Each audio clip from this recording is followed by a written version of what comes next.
Hey everybody, this is J-Rod here from Deleted WrestleZone.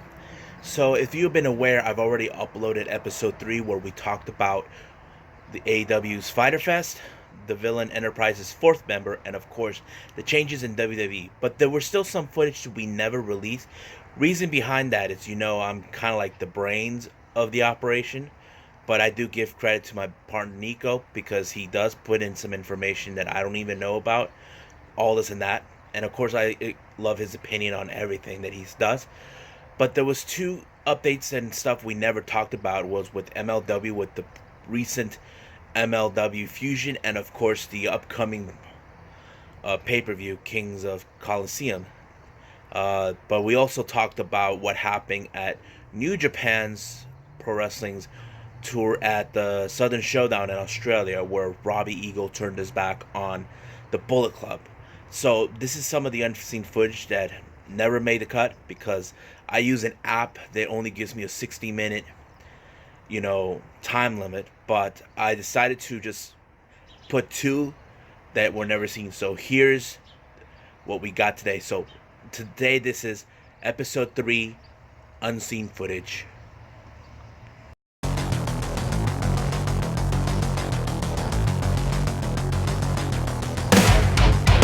Are you ready?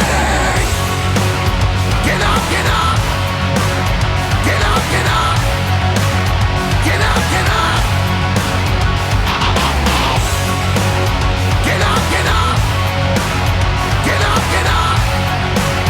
Get up, get up.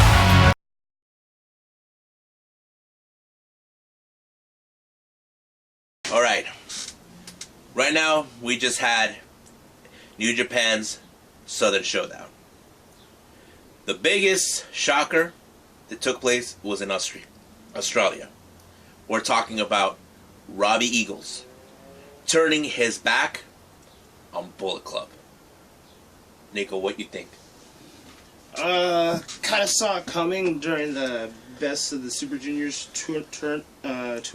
Yeah. The whole thing with if you've seen this, it was in a tag team match with Robbie Eagle and someone else El versus I think El Fantasma, and then they were going against members of Taguchi Japan. And as they were wrestling, you could see Juice Robinson coaching Robbie Eagle, which I thought was hilarious. That was a really good spot, and kind of questioning whether, and he was also questioning himself, referring to Robbie Eagles, about him being a good guy or a bad guy. So, like, there's this, and then the whole thing with Phantasmo kind of screwing him over with the whole Best of the Super Juniors. The storyline with Robbie Eagle is pretty interesting one. Well told in the ring. I'm liking it. Yeah, I mean, I did saw like the backstage post interview where Robbie was pissed off with El Fantasma getting involved in his match against Will Ospreay. And of course, El Fantasma, we know the Bullet Club, they always had each other's backs, no matter what. They would interfere. But for Robbie, he feels like facing Will Ospreay is a huge deal. You look at Will Ospreay as one of the top best junior heavyweights of today. And Robbie, he's like on that verge, like he wants to step up his game to face him. And then let's go to Southern Showdown, which took place in Australia. Apparently, there was a match for the IWGP Junior Heavyweight Championship between Robbie Eagles and the champion himself, Ospreay. And it was a good match. You see that they both have similarities, but the only difference between the two, you got Will on one side, a British, Robbie, an Aussie.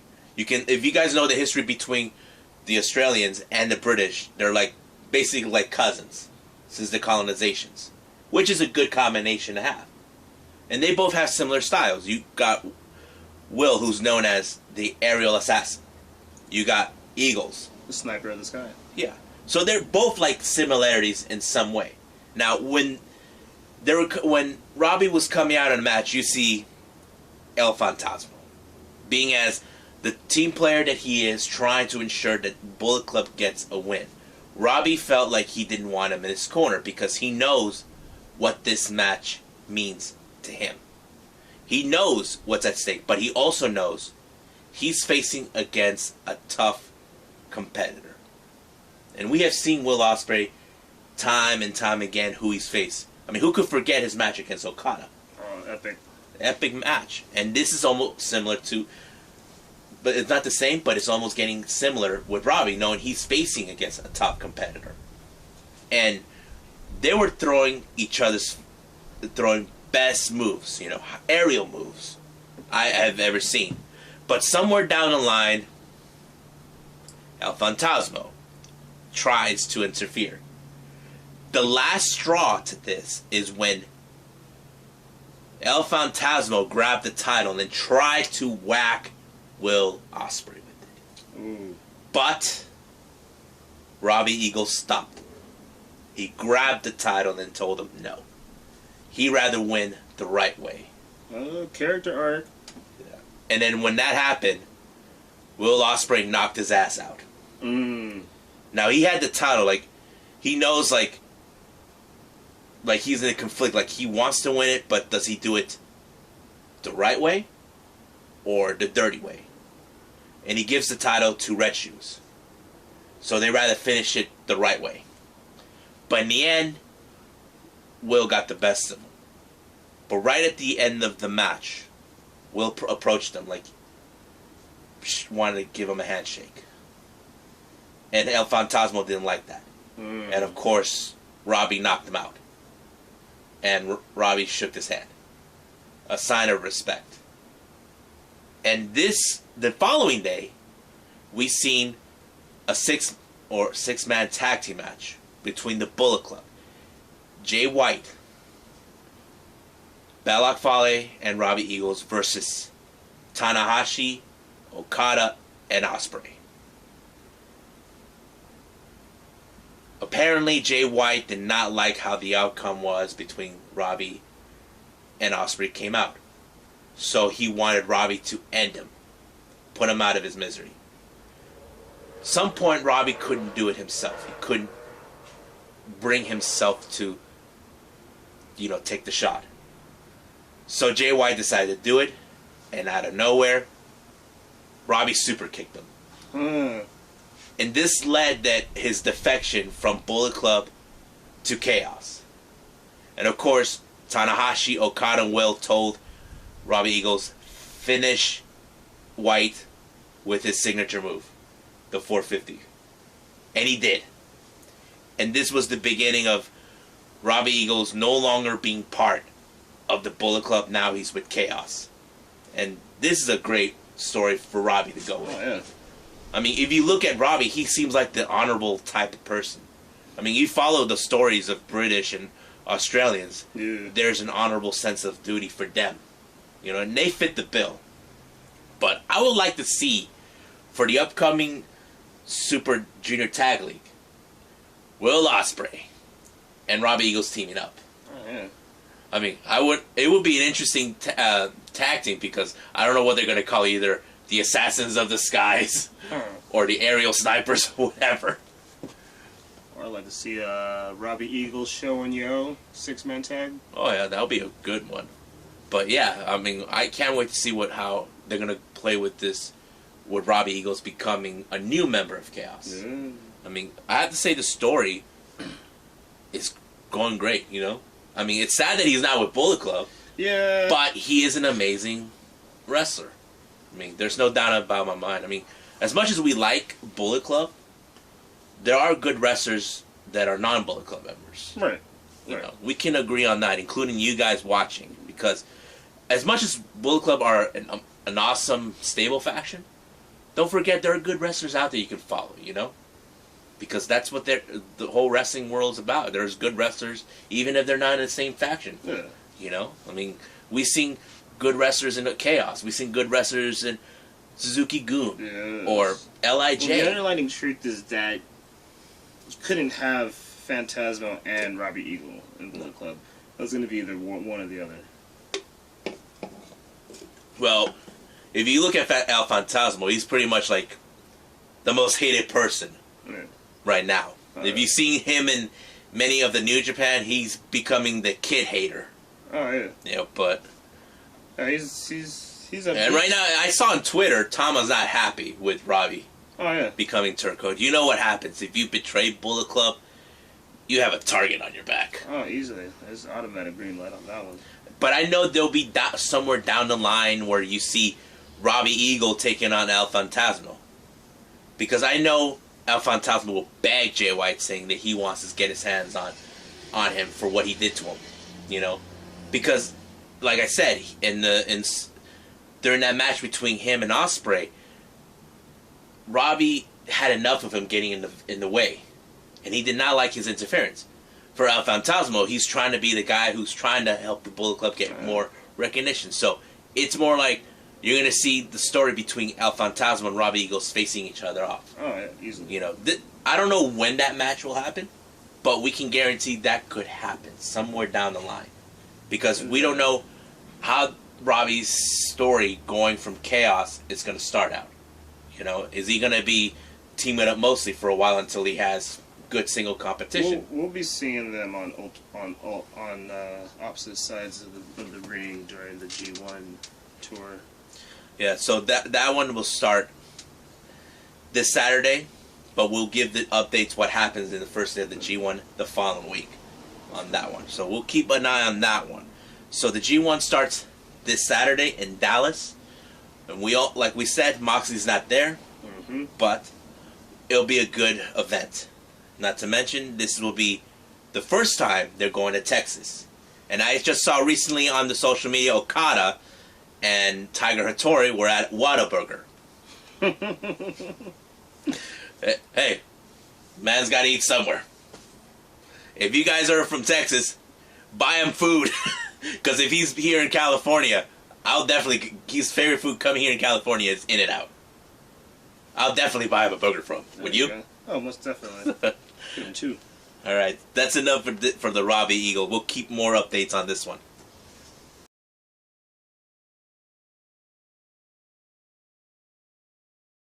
All right, right now let's talk about MLW's recent episode, the MLW Fusion.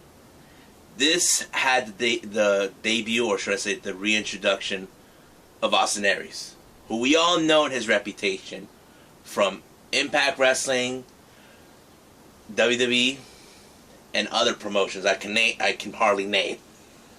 I mean, I don't know how this is going to go, because you know this too, that if you heard this, including all of you, many promotions have said he's very hard to work with due to creative differences.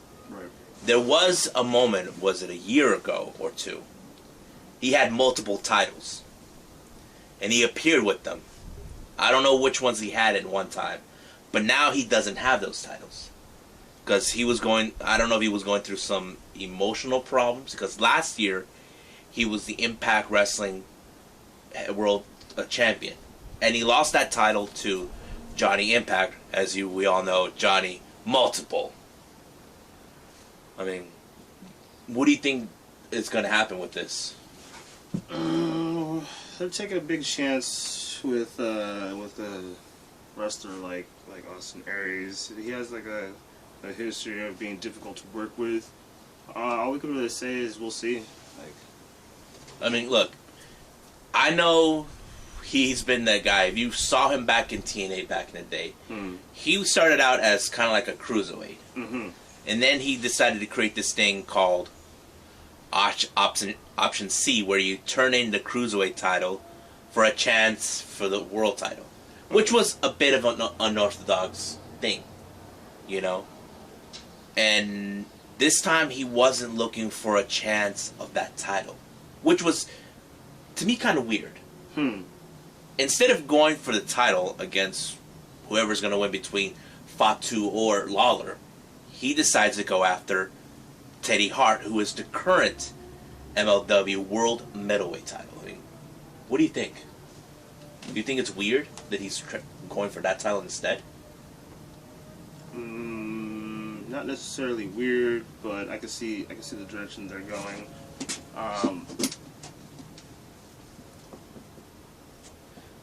Well, hopefully it would make sense now with whatever direction they are going with it. I know, like we said before, he's a very difficult person to work with, creative-wise. Right. But we'll see what MLW will try to do. Hopefully they can do the right ones to make both sides happy, both themselves and Austin happy. You know. But let's jump in with the last match you never saw. We had the member of Contra Unit, Joseph Samael, versus MLW's world champion, Tom Lawler. This was a match that Lawler requested, if you follow the story-wise. Right. Contra Unit has been on constant attacks on Lawler for months. And he's going to have Jacob Fatu this Saturday for Kings of Coliseum. And then he decides to go after the fire breather, Joseph Samael. If you follow Joseph, he puts fires into people's eyes. He did that with Rey Fenix, which led to the parted ways of the Lucha Brothers, since they're no longer in MLW. And during this entire match, Selena de la Renta, who is the promoter of Promociones Dorada, which stands for the Golden Promotions, another villain faction, one of her top guys, L.A. Park, is the winner of this year's Battle Riot, which is a way of saying who wins this Battle Royale will get a shot at the title. Now, you can cash in this title opportunity anytime, anywhere. While this was happening, she's like right there with her right hand, Ricky Martinez, trying to see when is the perfect moment to cash in it. But it never happened. But there are those speculate it's going to happen at Kings of the Coliseum. But I don't know. We'll see how that goes in that part. But that wasn't the only thing that was going around. The Von Erichs cleared to say they have Tom Lawler's back since they're at war with the Contra Unit.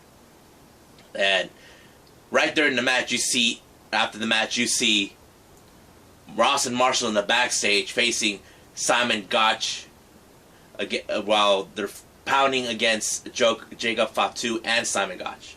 It was like bang bang. But but now we're seeing that the Von Erichs are going to be clearly involved in the match with Contra Unit. I mean, it was a good show. I like the ending on this one. But right now, let's jump in with the next event that MLW has, Kings of Coliseum. What's that? Basically, another kind of like their pay-per-view. Oh, okay. So here's the full card I did manage to obtain. What they're gonna have: we have Tom Lawler versus Jacob Fatu for the world title. The Hart Foundation, Brian Pillman Jr. and Teddy Hart versus Dynasty with the members of MJF and Richard Holiday. These are for the tag team titles. We got Hammerstone, who is the current National Openweight Champion, will put that title line against Davey Boy Smith. We'll see who wins the gold on this one from both sides. Either Hart Foundation or Dynasty. Then we got Von Erichs versus Contra Units, Simon Gotch and Joseph Samael in a non-sanctioned match. Pretty interesting. We got Los Parks, which consists of L.A. Park and his son, hijo of L.A. Park, versus Dr. Wagner Jr. and his son, hijo de Dr. Wagner Jr. So basically we got two groups of father and son. And here's the best part. Los Parks are represented by Selena de la Renta. So she'll be on their side on this one. And then we got Mance Warner versus Tijuana's very own Bestia 666 in a Mexican death match. We got Myron Reed versus another Tijuana native, Ray Horace. And this guy, Ray Horace, has been being eyed on by Selena de Renta. Now here's what you guys don't know. Bestia 666 and Ray Horace are part of the same stable faction in the Crash called La Rebelión. I'm not sure if they're gonna try to bring that name into MLW, which, in my opinion, will be a good thing. You know, having another type of faction. Then we got Airwolf versus Ace Austin, match number 2. Ace Austin was still upset that he lost against a newbie like Airwolf. Then we got Loki versus Ricky Martinez from Promociones Dorada. Ricky wants to get his payback against Loki for KO at the last time they saw each other. And finally, Gringo Loco against this guy I never heard of named Senshi. This is the main event? No, the main event is Tom Lawler versus Jacob. Oh, okay. I thought you were... But that's how it was when I first saw it okay. on MLW's website in that order. But but I'm assuming the way the order is going to be like from the main event to the lower card. Huh. You know, it's an interesting way to line it up. Yeah, but we'll see. This is Kings of Coliseum. Yes. And then what day would this be? This Saturday. Ooh. Which I'm excited to see because I have seen many of. I'm a fan of Dr. Wagner. You know, because recently his brother Silver King passed away in London. If you saw that video, which is a tragic thing, and of course his son is also in the wrestling business. He has two of his sons in the wrestling business. You see, Dr. Wagner is a second-generation wrestler, and his sons are third-generation, which is cool to watch. And of course, LA Park, I know his history, you know, being the original La Parka from AAA, now going by LA Park. Now his son is stepping up in the game. But yeah, there's many wrestlers I'm really interested in seeing, including Bestia 666. The last time I saw him live was back in December of 2017 at the Sequam Casino. He's also another extreme wrestler, much like his dad too, Damien 666. So basically, you got a couple of guys from the hardcore style, but also, like I said, Bestia 666 and Ray Horse are part of the same stable faction, La Rebelión Amarilla, which in translation means the Yellow Rebellion. Sounds kind of like a Jedi thing if you hear like the Red 5, Red 6, that type of thing, or the Red Squadron type, you know. But yeah, I mean, that stable faction is awesome. We'll talk about that stable faction some other time. I hope you guys enjoyed this unseen footage of me and Nico talking about Robbie Eagles and the updates of MLW, but there will be more to come. So right now, I must bid all of you adieu, so goodbye, and have a nice day.